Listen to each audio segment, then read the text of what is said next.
What can I say about the good things in life? The good things. I love the good things in life.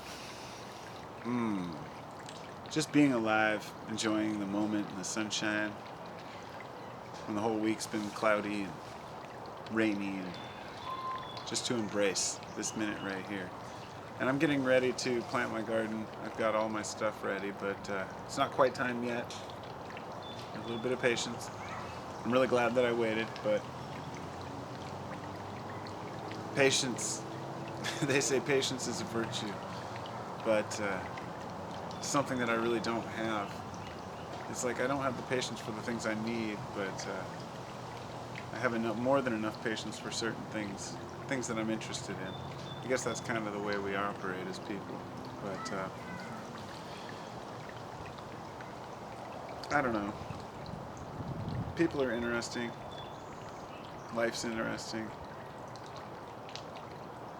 Just watching the grass move. I was looking the other day when I was walking down this path, and I was watching the way that the grass was being pushed by the wind, and it was one of those big open fields, it's kind of like a slope, but all the grass had its seed on the top, so it really takes a nice pattern when the wind swoops down. And it kind of reminds me of the way that people are affected by emotions and happenings, kind of like these waves of energy that'll go through a room or even through a society. You think about the way that our society reacts to things, it's crazy. I mean, we don't react to things based on how important they are or necessarily how relevant they are. We react to things based on how much other people react to things. So, in other words, we know what might be the most important issues, but most people are content to hear others talk about some like famous sports star that did something. Sometimes a person will come up to me and be like, oh, did you hear about Bobby Johnson or whatever, and how he, oh, that guy's screwed. And I'm like, who's that? Oh, he's that NFL quarterback that got busted illegal trading or something. And it's like, what? What? What's the relevance to that at all? That's what people are interested in.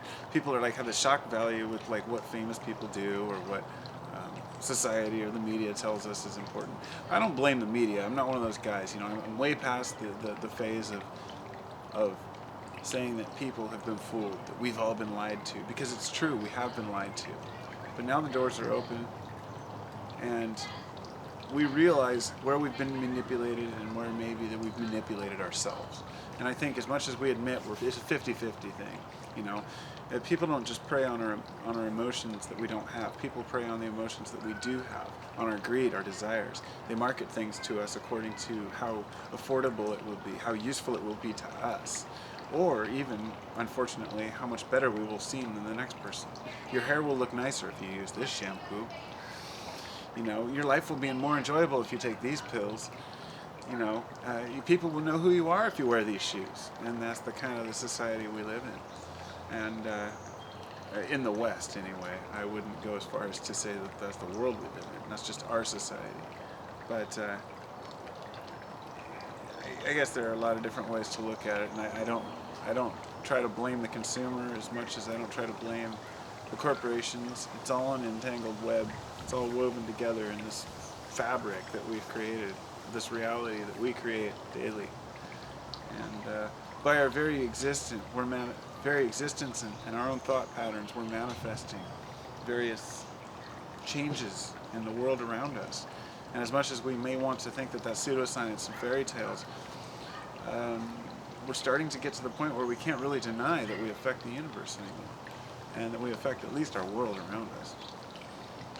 And so what do we do with that information, And my thought is that we need to reach a critical mass of people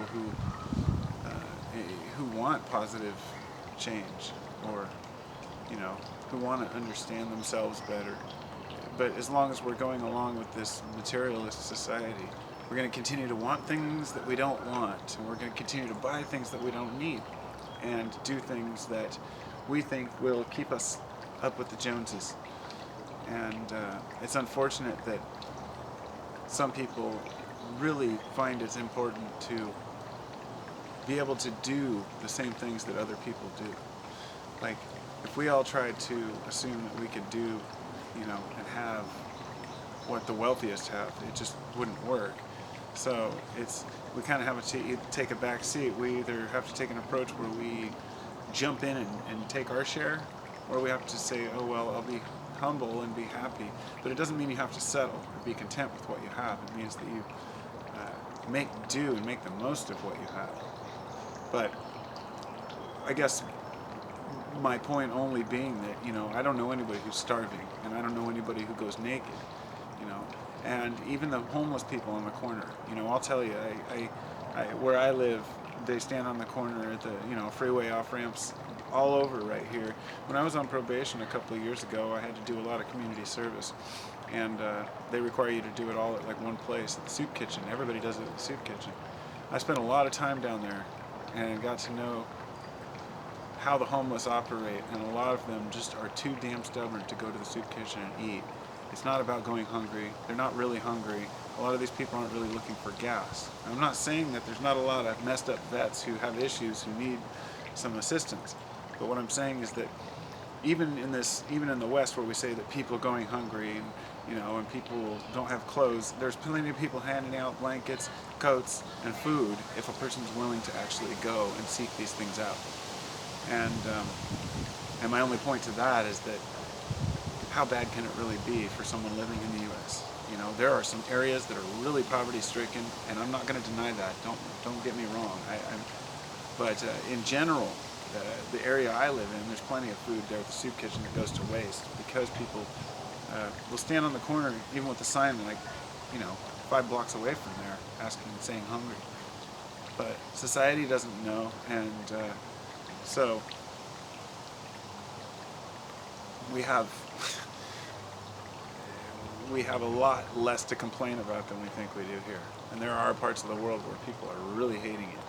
But I think that here, instead of worrying about food, we've decided as families we need to worry about how to take care of our parents, take care of our kids, take care of ourselves, take care of everything around us financially, emotionally, physically, handle all the situations that we have. But personally, it's like family is the biggest job. I mean, there's no way around that. I barely have a moment. That's just how that is. But got to embrace everything for what it is, and just let the little shit go. I don't really know what else to say about that. We're all just doing the best we can, trying to get by, buying into the garbage along the way. We all buy into the society a little bit. We all buy into the marketing ploys and the big companies, and I think each person is culpable in some way, and to blame all of us for where we are now, but it doesn't mean we're too late to get out of it. The first step to getting past a problem is to admitting that there's a problem. So when we admit we're part of the problem, we can find a solution. Until then, namaste.